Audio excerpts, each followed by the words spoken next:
जय जय श्री सीताराम। अघन मासे शुक्ल पक्ष अष्टमी तिथि 2 दिसंबर 2022 मैं सभी मानस प्रेमियों से हार्दिक अभिनंदन करता हूँ। जय जय श्री सीताराम। तो श्री गुरुपद लख मणिगण ज्योति सुमिरत दीप दृष्टि होते। गुरु महाराज के चरण कमलों की नखों के दर्शन करने से हृदय में दिव्य दृष्टि प्रदान होती है। मणि के समान उसमें तेज पुंज है गुरु महाराज के नाखून में। आगे हम सुंदरकांड में चलते हैं। यहाँ प्रभु श्री रामचंद्र जी हनुमान जी को एक शब्द कह के यहाँ से अंतिम में बानर सेना सब चले गए। तो यहाँ लिखे हैं गोस्वामी बाबा, बहु प्रकार सी कही समझाऊं, कही बल विरह वेग तुम आयो।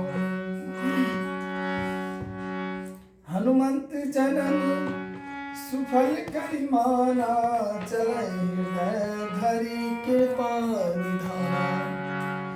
बस सुंदरकांड में सबसे आरंभ में यही प्रभु श्री रामचंद्र जी हनुमान जी को कार्य सौंपते हैं। आगे की कथा जैसे जैसे हैं गोस्वामी जी लिख रहे हैं, मैं उसका वर्णन कर रहा हूँ।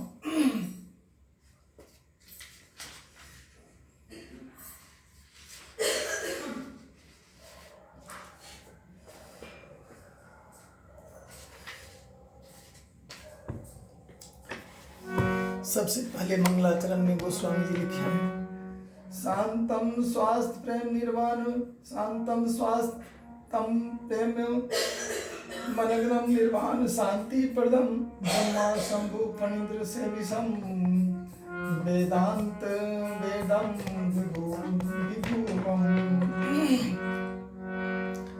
रामाख्या जगदीश्वर सुगुरु माया मनुष्य हरि, वंदे हम करुणाकरम रघुरम भूपाल चूड़ामणि मनम।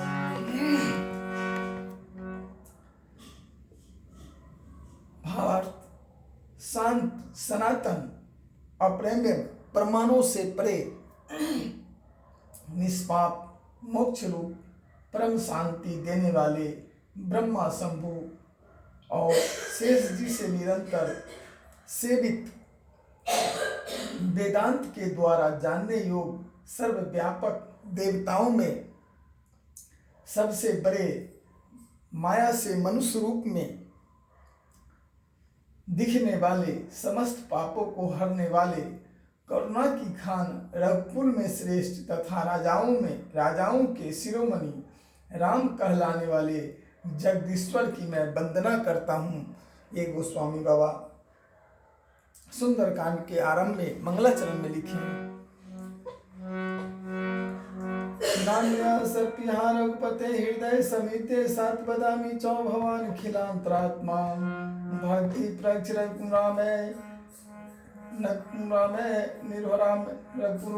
निर्भरा में कामादि दोष रहितं कुरु मनस्य चौ।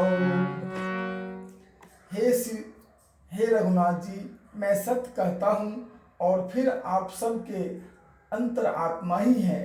सब जानते ही हैं कि मेरे हृदय में दूसरी कोई इच्छा नहीं है। हे रघुकुल के श्रेष्ठ, मुझे अपनी निर्भरा पूर्ण भक्ति दीजिए और मेरे मन को काम आदि दोषों से रहित कीजिए। आगे तीसरा मंगलाचरण में लिखे हैं गोस्वामी बाबा हनुमान जी के लिए, अतुलित बलधामम हेमशैलाम देहम धनुजवनम कृषाणु ज्ञानिनां गर्गनियं सकल गुण निधानम वानराणां धीशं रघुप्रिय रघुपति प्रिय भक्तम बात जात नमामि। अतुल बल के धाम, सोने के पर्वत सुमेर के समान कांति युक्त शरीर वाले दैत्य रूपी वन को ध्वस्त करने के लिए अति अग्नि रूप ज्ञानियों में अग्रनियम संपूर्ण गुणों के निधान वानरों के स्वामी श्री रघुनाथ जी के प्रिय भक्त पवन पुत्र हनुमान जी को मैं प्रणाम करता हूँ। ये 3 श्लोक में गोस्वामी बाबा ने सुंदरकांड की स्तुति की है।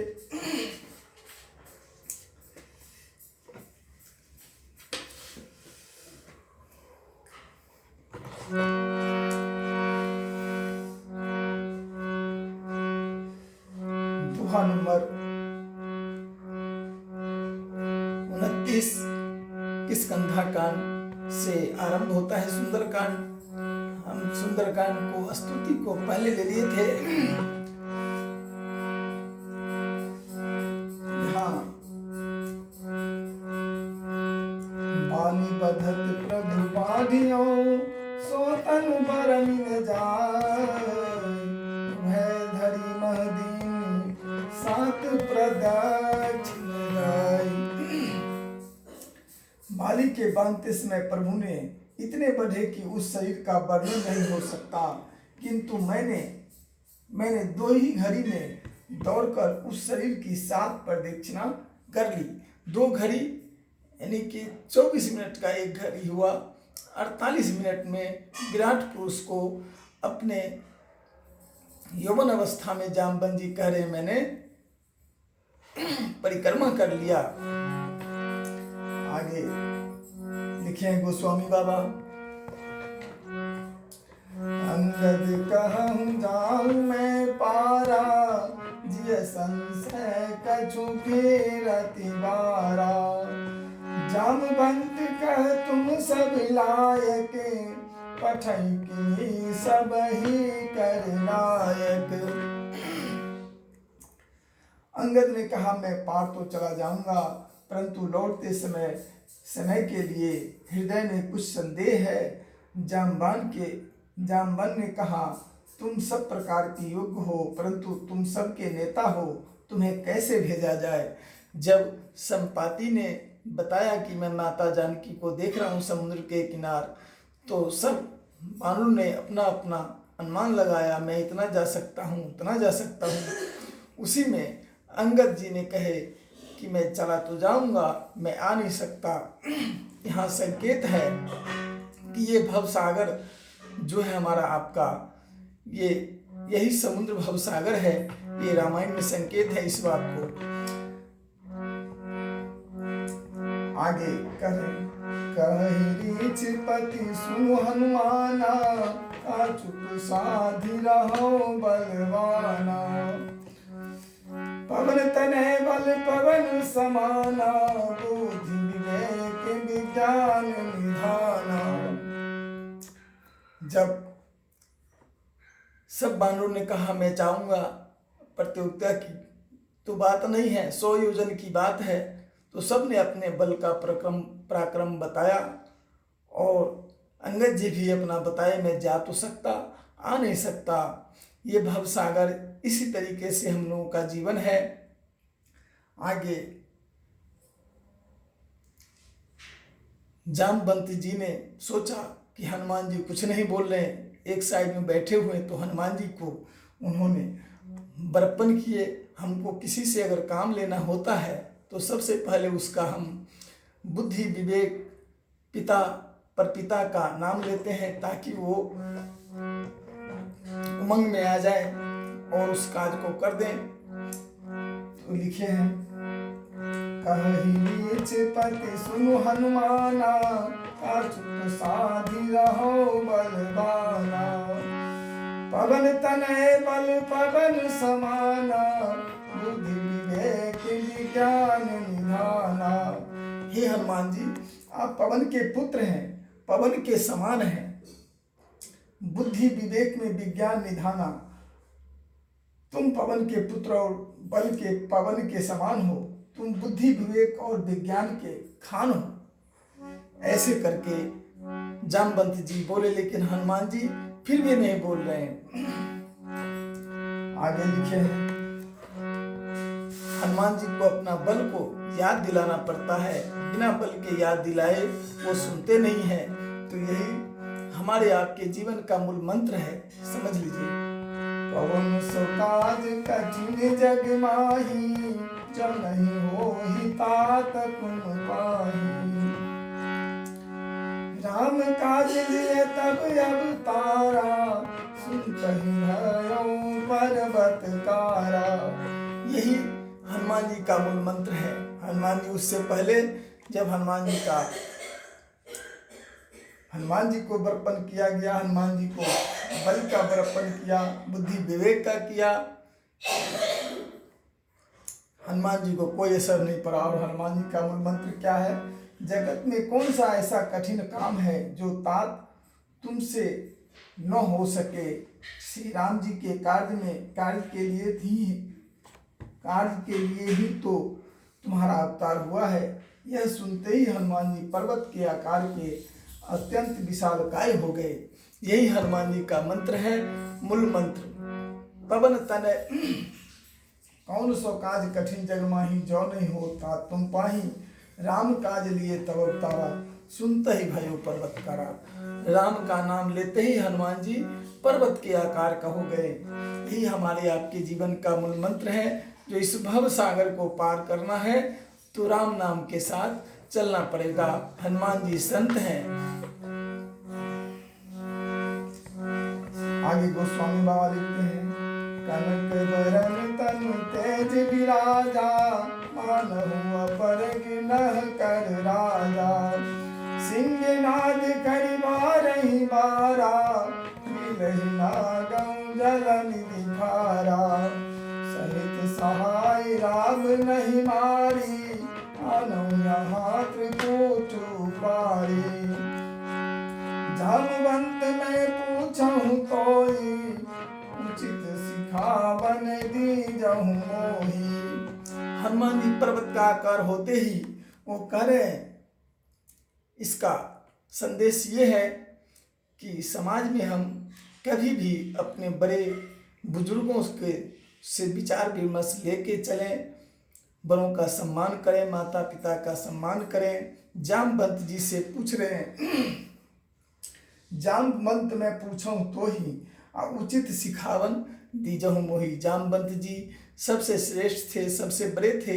इतना विकराल, इतना शक्ति आ गई हनुमान जी के अंदर, जो हनुमान जी कांपने लगे और कहे, जो क्या मैं लंका समेत उखाड़ के यहाँ ले आऊं। तो फिर इसी जगह हनुमान जी ने विचार किया, ऐसे नहीं होगा। तब उसी जगह करें, जामवंत मैं पूछूं तो ही उचित सिखावन दीजहु मोही। बुजुर्गों से सलाह लेना चाहिए। इतना करहु तात तुम जाई, सीतहि देखि कहूँ सुधियाई। तब निज भुज बल राजीव नैना, कौतिक लागी संग कपि सेना। इतना करहु, कितना, इतना करहु तात तुम जाई, सीते ही देख कहूँ सुध आई। और कुछ नहीं करना, खाली देख के आओ। आगे छंद में लिख रहे हैं, कपि सेन संग संहारी, निष्ठर राम सीतहि आनी है। त्रिलोक पावन सुजस सुर मुनि, नारदाद बखानी है।